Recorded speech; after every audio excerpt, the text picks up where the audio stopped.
কোনো বৈধতা নাই। তবে আমরা চট্টগ্রাম মহানগর রিক্সা শ্রমিক দলের আওতাধীন পাঁচলাইশ থানা শাখার সম্মেলন শনিবার বিকেলে নাজিরপাড়া হাজীবাড়ি এলাকায় অনুষ্ঠিত হয়েছে।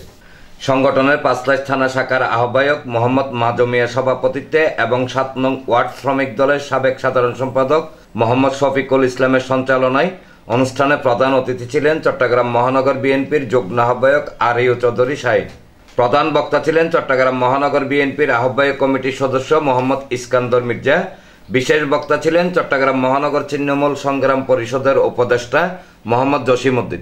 অনুষ্ঠানে বিশেষ অতিথি ছিলেন ৭ নং ওয়ার্ড বিএনপির সাবেক সাধারণ সম্পাদক মোহাম্মদ সিরাজ মুন্সি, চট্টগ্রাম মহানগর রিক্সা শ্রমিক দলের সভাপতি আফতাব হোসেন, সাধারণ সম্পাদক মোহাম্মদ মিজান, পাঁচলাইশ থানা শ্রমিক দলের সাবেক আহ্বায়ক হাজী মোহাম্মদ আব্দুল মাবুদ, ৭ নং ওয়ার্ড শ্রমিক দলের সভাপতি আবুল হাশেম আবু, সহসভাপতি মোহাম্মদ জাবেদ, চট্টগ্রাম মহানগর রিক্সা শ্রমিক দলের উপদেষ্টা মোহাম্মদ মোরশেদ, সাংগঠনিক সম্পাদক মোহাম্মদ কামাল, কোতোয়ালি থানা রিক্সা শ্রমিক দলের সভাপতি মোহাম্মদ ইউসুফ ও পাঁচলাইশ থানা শ্রমিক দলের যুগ্ম সম্পাদক মোহাম্মদ ইকবাল। আজকে আপনাদের অনেক দাবি, আমি মনে করি 17টি বছর আপনারা সংগ্রাম করেছেন। বিশেষ করে রিক্সা শ্রমিকদের ভাইয়েরা আমার মনে করি সমাজের মধ্যে সবাই তাদেরকে একটু ঘৃণার চোখে ধরে, এই রিক্সাওয়ালা এদিকে আসো, কেন তাদেরকে যদি একটু মামা এদিকে আসেন বা একটু চলেন, তাকে সম্মান কি চলে যায়? যায় না। কিন্তু কথা আমরা কাউকে বলি না। এই রিক্সার দাবি নাকি বাপের সমান মানুষকে তুই তাই করে ব্যবহার করে এই রিক্সা শ্রমিক ভাইদের ক্ষেত্রে, কারণ তারা তো নিজের পায়ে মাথার ঘাম পায়ে ফেলে তারা হালাল ইনকাম করছে, কিন্তু তাদেরকে আমরা ইজ্জত করছি না। আর যে সচিবালয়ে অফিসে বসে বসে লেখাপড়া শিখে 2 দিনের মধ্যে কোটি কোটি টাকা কামাই করছে, তাদেরকে আমরা সালাম দিচ্ছি তাদের কাছে। এটাই হচ্ছে আজকে বাস্তবতা। বন্ধুরা আমার, ফ্যাসিস্ট হাসিনার পতনের পর আমরা কেন আবার ভোটের জন্য আন্দোলন করব? আমরা জানেন প্রয়োজনীয় সংস্কার করতে হবে, কিন্তু সকল সংস্কার করে আপনি নির্বাচন দিবেন সেটা বাংলার জনগণ মানবে না, জাতীয়তাবাদী দলের নেতা কর্মীরা মানবে না।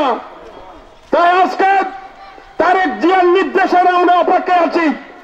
লন্ডন থেকে যখন নির্দেশ দিবেন তখন আমরা ভোট এবং বাঁচের অধিকারের জন্য আমরা আবারও রাজপথে নামবো।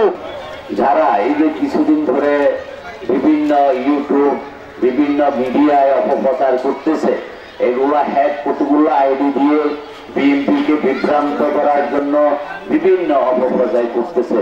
অপপ্রচারের বিরুদ্ধে আমরা সবাই সোচ্চার থাকবো এবং আমাদের দেশনায়ক তারেক জিয়ার 31 দফা বাস্তবায়ন করার উপলক্ষে আগামী দিনে যদি আমাদের থেকে আগামী ইলেকশন কখন দিবে সেই বিষয়টা যদি আদায় করতে আমাদের আবার রাস্তা নামতে হয়, তবে আমরা সবাই একতাবদ্ধ নামবো।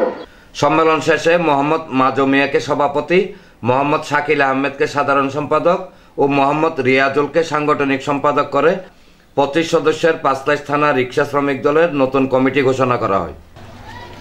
যে স্বৈরাচার আমাদেরকে দীর্ঘ 15 বছর আমাদেরকে মাঠে ময়দানে ঘরে থাকতে দেয় না, বিভিন্ন হামলা নির্যাতন মামলা দিয়ে আমাদেরকে যেই সর্বসময় আপনাদের কমিটি ভালো মন্দ যা কিছু দরকার আমাদের সাথে যোগাযোগ করবেন এবং সিটি কর্পোরেশনের সম্পর্ক রাখবেন। মাননীয় মেয়র মহোদয় আমাদের সর্বসময় ভালো চোখে দেখেন। আজকে আমরা এই মিটিং এর মাধ্যমে জানাতে চাই, অতি সত্তর অবিচারে চলে যাও, নেতা অবস্থান বলা হবে না। মহানগর রিক্সা শ্রমিক দল সেটা প্রতিহত করবে। যখন আমি এসছি ইনশাল্লাহ তোমাদের সাথে আছি, আমি থাকবো মাঠ পর্যায়ে। মাঠ পর্যায়ে আমি বিএনপির সাথে থাকবো, আজিও থাকবো, আমি মরণ করি।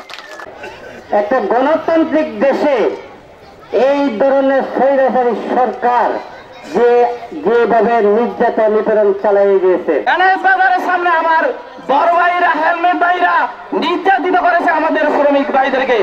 সেই শ্রমিক ভাইদেরকে কুত্তার মতো এড়িয়ে দিয়েছে প্রশাসনিক ভাইদেরকে। ঠিক কিনা? আমাদের মুসলমানদের ইমান মজবুত নেই বলে আজকে এই অবস্থা। এই জন্য আল্লাহ বলছে আমার দল হচ্ছে রিক্সা শ্রমিক দল, ইনশাল্লাহ আমাকে দোয়া করবেন। আমাকে যে পথ দিয়েছে আমি এই পথ মোতাবেক যাতে আমি সঠিক মতে চালায়া যাইতে পারি, আমার শ্রমিক দলের মানুষ নিয়ে আমি যাতে কর্মকাণ্ড করে আমি চলতে পারি। রিক্সা শ্রমিক আমরা হচ্ছে মেহনতি মানুষ। এনামুল হক লিটন, প্রগতি 24 টিভি।